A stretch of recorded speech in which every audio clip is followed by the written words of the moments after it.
شروع اللہ کا نام لے کر جو بڑا مہربان نہایت رحم والا ہے۔ یہ لوگ کس چیز کی نسبت ایک دوسرے سے پوچھتے ہیں؟ کیا اس بڑی خبر کی نسبت جس میں یہ اختلاف کر رہے ہیں؟ دیکھو یہ عنقریب جان لیں گے، پھر دیکھو یہ عنقریب جان لیں گے۔ کیا ہم نے زمین کو بچھونا نہیں بنایا اور پہاڑوں کو اس کی میخیں نہیں ٹھہرایا؟ اور ہم نے تم کو جوڑا جوڑا پیدا کیا اور نیند کو تمہارے لیے موجب آرام بنایا اور رات کو پردہ مقرر کیا اور دن کو معاش کا وقت قرار دیا، اور تمہارے اوپر 7 مضبوط آسمان بنائے اور آفتاب کا روشن چراغ بنایا، اور نچڑتے بادلوں سے موسلا دھار میں برسایا تاکہ ہم اس سے اناج اور نباتات پیدا کریں اور گھنے گھنے باغ۔ بے شک فیصلے کا دن مقرر ہے، جس دن سور پھونکا جائے گا تو تم لوگ فوج در فوج موجود ہوگے، اور آسمان کھولا جائے گا تو اس میں دروازے ہو جائیں گے، اور پہاڑ چلائے جائیں گے تو وہ ریت ہو کر رہ جائیں گے۔ بے شک دوزخ گھات میں ہے، یعنی سرکشوں کے لیے کہ ان کا وہی ٹھکانہ ہے، اس میں وہ صدیوں پڑے رہیں گے۔ وہاں نہ ٹھنڈک کا مزہ چکھیں گے، نہ کچھ پینا نصیب ہوگا مگر کھولتا پانی اور بدبودار پیپ۔ یہ بدلہ ہے ان کے اعمال کے موافق۔ یہ لوگ حساب آخرت کی امید ہی نہیں رکھتے تھے اور ہماری آیتوں کو مسلسل جھٹلاتے رہتے تھے، اور ہم نے ہر چیز کو لکھ کر محفوظ کر رکھا ہے۔ سو اب مزہ چکھو، ہم تم پر عذاب ہی بڑھاتے جائیں گے۔ بے شک پرہیزگاروں کے لیے کامیابی کا گھر ہے، یعنی باغ اور انگور اور ہم عمر بھرپور جوان عورتیں اور شراب کے چھلکتے ہوئے جام۔ وہاں وہ نہ بیہودہ بات سنیں گے نہ جھٹلانے کی باتیں۔ اے نبی صلی اللہ علیہ وآلہ وسلم، یہ تمہارے پروردگار کی طرف سے صلہ ہوگا جو حساب کے مطابق انعام ہوگا۔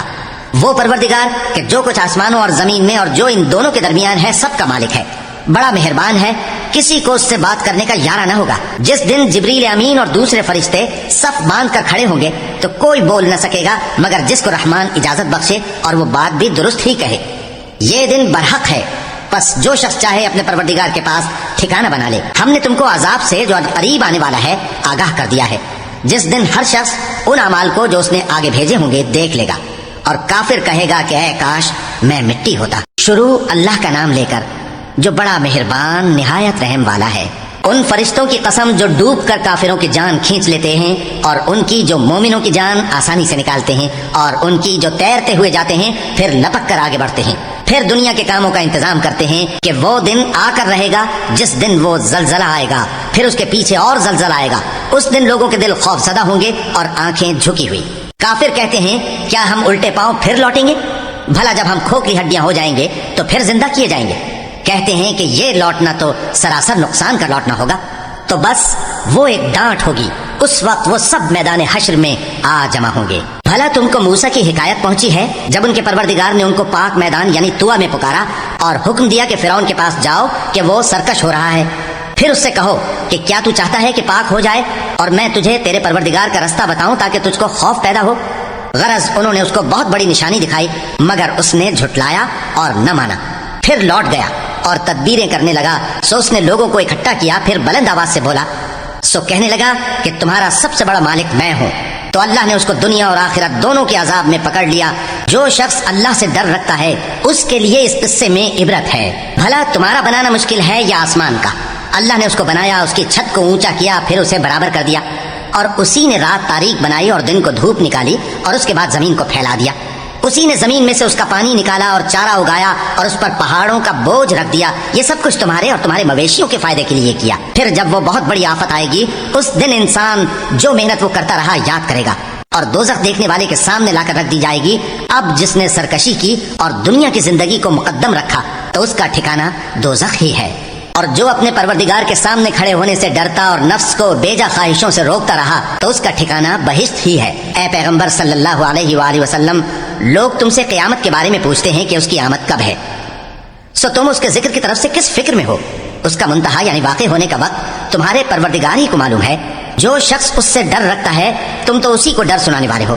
جب وہ اس کو دیکھیں گے تو ایسا خیال کریں گے کہ گویا دنیا میں صرف ایک شام یا ایک صبح رہے۔ شروع اللہ کا نام لے کر جو بڑا مہربان نہایت رحم والا ہے۔ پیغمبر صلی اللہ علیہ وآلہ وسلم نے تیوری چڑھائی اور منہ پھیر لیا کہ ان کے پاس ایک نابینا آیا، اور تم کو کیا خبر، شاید وہ پاکیزگی حاصل کرتا یا وہ سمجھ جاتا تو تمہارا سمجھانا اسے فائدہ دیتا۔ اب وہ جو پرواہ نہیں کرتا سو اس کی طرف تو تم توجہ کرتے ہو، حالانکہ اگر وہ نہ سنورے تو تم پر کچھ الزام نہیں۔ اور وہ جو تمہارے پاس دوڑتا ہوا آیا اور وہ اللہ سے ڈرتا بھی ہے تو اس سے تم بے رخی کرتے ہو۔ دیکھو یہ قرآن نصیحت ہے، بس جو چاہے اسے یاد رکھے۔ قابل ادب ورقوں میں لکھا ہوا جو بلند مقام پر رکھے ہوئے اور پاک ہیں، ایسے ایسے لکھنے والوں کے ہاتھوں میں ہیں جو بلند مرتبہ اور نیکوکار ہیں۔ انسان مارا جائے، یہ کیسا ناشکرا ہے۔ اسے اللہ نے کس چیز سے بنایا؟ نطفے سے بنایا، پھر اس کا اندازہ مقرر کیا، پھر اس کے لیے رستہ آسان کر دیا، پھر اس کو موت دی سو اسے قبر میں پہنچایا، پھر وہ جب چاہے گا اسے اٹھا کھڑا کرے گا۔ کچھ شک نہیں کہ اللہ نے اسے جو حکم دیا اس نے اس پر عمل نہ کیا۔ تو انسان کو چاہیے کہ اپنے کھانے کی طرف نظر کرے۔ بے شک ہم ہی نے پانی برسایا، پھر ہم ہی نے زمین کو اچھی طرح پھاڑا، پھر ہم ہی نے اس میں اناج اگایا اور انگور اور ترکاری اور زیتون اور کھجوریں اور گھنے گھنے باغ اور میوے اور چارہ، یہ سب کچھ تمہارے اور تمہارے مویشیوں کے لیے بنایا۔ تو جب کانوں کو پھاڑنے والی آواز آئے گی اس دن آدمی اپنے بھائی سے دور بھاگے گا، اور اپنی ماں اور اپنے باپ سے اور اپنی بیوی اور اپنے بیٹوں سے بھی۔ ہر شخص اس روز ایک فکر میں ہوگا جو اسے سب سے بے نیاز کر دے گی۔ اور کتنے چہرے اس روز چمک رہے ہوں گے، خنداں و شاداں، یہ نیکوکار ہیں۔ اور اس روز کتنے چہرے ایسے ہوں گے جن پر گرد پڑ رہی ہوگی اور ان پر سیاہی چڑھ رہی ہوگی، یہی لوگ ہوں گے انکار کرنے والے بد کردار۔ شروع اللہ کا نام لے کر جو بڑا مہربان نہایت رحم والا ہے۔ جب سورج لپیٹ لیا جائے گا اور جب تارے بے نور ہو جائیں گے اور جب پہاڑ چلائے جائیں گے اور جب بیاہنے والی اونٹنیاں یوں ہی چھوڑ دی جائیں گی اور جب وحشی جانور جمع کیے جائیں گے اور جب سمندر آگ ہو جائیں گے اور جب روحیں جسموں سے ملا دی جائیں گی اور جب اس بچی سے جو زندہ دفنا دی گئی ہو پوچھا جائے گا کہ وہ کس گناہ کے سبب قتل کر دی گئی، اور جب اعمال کے دفتر کھولے جائیں گے اور جب آسمان کی کھال کھینچ لی جائے گی اور جب دوزخ کی آگ بھڑکائی جائے گی اور جب بہشت قریب لائی جائے گی، تب ہر شخص معلوم کر لے گا کہ وہ کیا لے کر آیا ہے۔ بس میں ان ستاروں کی قسم کھاتا ہوں جو پیچھے ہٹ جاتے ہیں اور جو سیر کرتے اور غائب ہو جاتے ہیں، اور رات کی قسم جب وہ پھیلنے لگتی ہے، اور صبح کی قسم جب وہ نمودار ہوتی ہے، کہ بے شک یہ قرآن اس فرشتہ عالی مقام کا سنایا ہوا پیغام ہے جو صاحب قوت ہے، مالک عرش کے ہاں اونچے درجے والا ہے، سردار ہے، ساتھ ہی امانت دار ہے۔ اور مکے والوں، تمہارے رفیق یعنی ہمارے پیغمبر صلی اللہ علیہ وآلہ وسلم دیوانے نہیں ہیں، اور بے شک انہوں نے اس فرشتے کو آسمان کے کھلے کنارے پر دیکھا ہے، اور وہ غیب کی باتوں کے ظاہر کرنے میں بخیل نہیں، اور یہ کسی شیطان مردود کا کلام نہیں ہے۔ پھر تم لوگ کدھر جا رہے ہو؟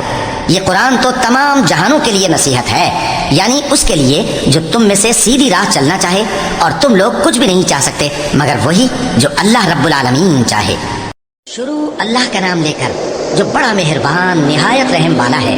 جب آسمان پھٹ جائے گا اور جب تارے جھڑ پڑیں گے اور جب سمندر ابل پڑیں گے اور جب قبریں اکھیڑ دی جائیں گی، تب ہر شخص معلوم کر لے گا کہ اس نے آگے کیا بھیجا تھا اور پیچھے کیا چھوڑا۔ اے انسان، تجھ کو اپنے رب کریم کے بارے میں کس چیز نے دھوکہ دیا؟ وہی تو ہے جس نے تجھے بنایا، پھر تیرے اعضاء کو درست کیا اور تیری قامت کو معتدل رکھا، جس صورت میں چاہا تجھے جوڑ دیا، مگر افسوس تم لوگ جزا کو جھٹلاتے ہو، حالانکہ تم پر نگہبان مقرر ہیں، یعنی معزز کاتبین، جو کچھ تم کرتے ہو وہ اسے جانتے ہیں۔ بے شک نیکوکار نعمتوں کی بہشت میں ہوں گے اور بدکردار دوزخ میں، یعنی جزا کے دن اس میں داخل ہوں گے اور اس سے چھپ نہیں سکیں گے۔ اور تمہیں کیا معلوم کہ جزا کا دن کیسا ہے؟ پھر تمہیں کیا معلوم کہ جزا کا دن کیسا ہے؟ جس روز کوئی کسی کے کچھ کام نہ آ سکے گا اور حکم اس روز اللہ ہی کا ہو۔